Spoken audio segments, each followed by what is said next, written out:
我25岁那年，虽能读医书，却还不善治病。那年秋天，我搭船到南京参加秋天的考试，正值夏天，骄阳如赤，暑气蒸腾。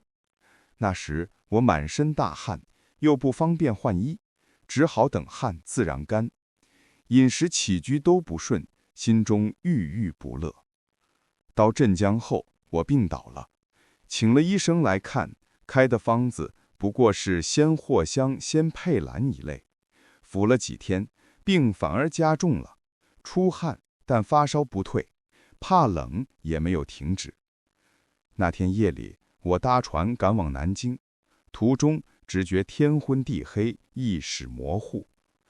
到达南京后，每次小便都有血流出来，颜色殷红，还伴随剧烈头痛。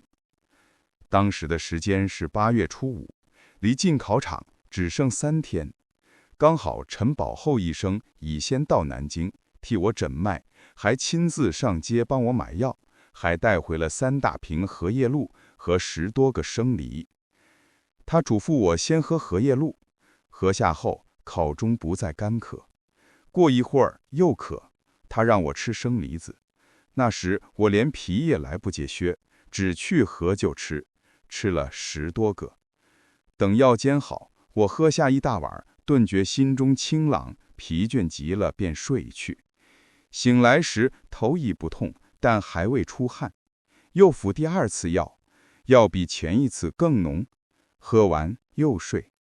醒时全身开始流汗，先是微汗，继而大汗淋漓，连内衣、夹袄、被褥上下全都湿透，只得急忙起身换衣物，然后又重新盖上被子。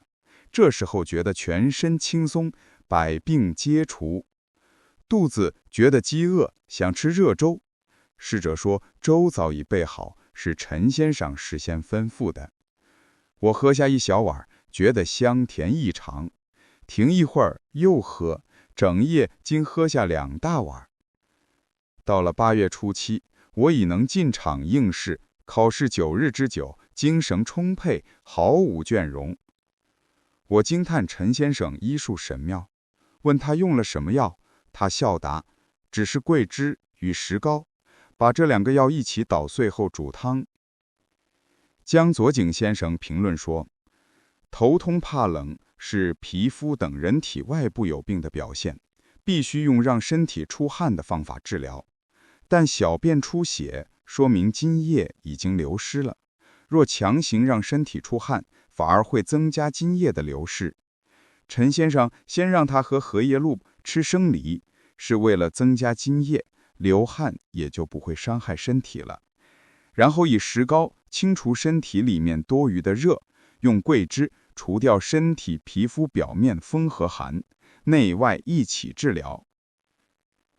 江佐景先生又说，白虎加桂枝汤的症状多见于夏天，白天炎热，胃肠已热，到了晚上天气转凉，若是贪图凉爽，在凉风中睡觉，皮肤和血管就容易被凉风侵袭，导致外面的皮肤血管和身体里面的肠胃等同时得病。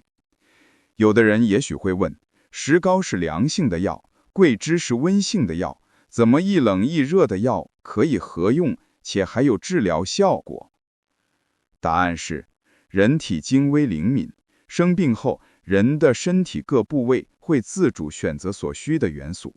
例如在这个病中，胃就获取石膏的凉性来除热，血管和皮肤就获取桂枝的温性，用来去掉风和寒。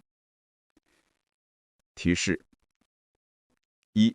白虎加桂枝汤是古代曹亚处方名称。思考1，患者说这个时候觉得全身轻松，百病皆除，肚子觉得饥饿，想吃热粥。侍者说粥早已备好，是陈先生事先吩咐的。为什么患者不再想吃生梨，而医生早就为患者准备好热粥了？根本原因是什么？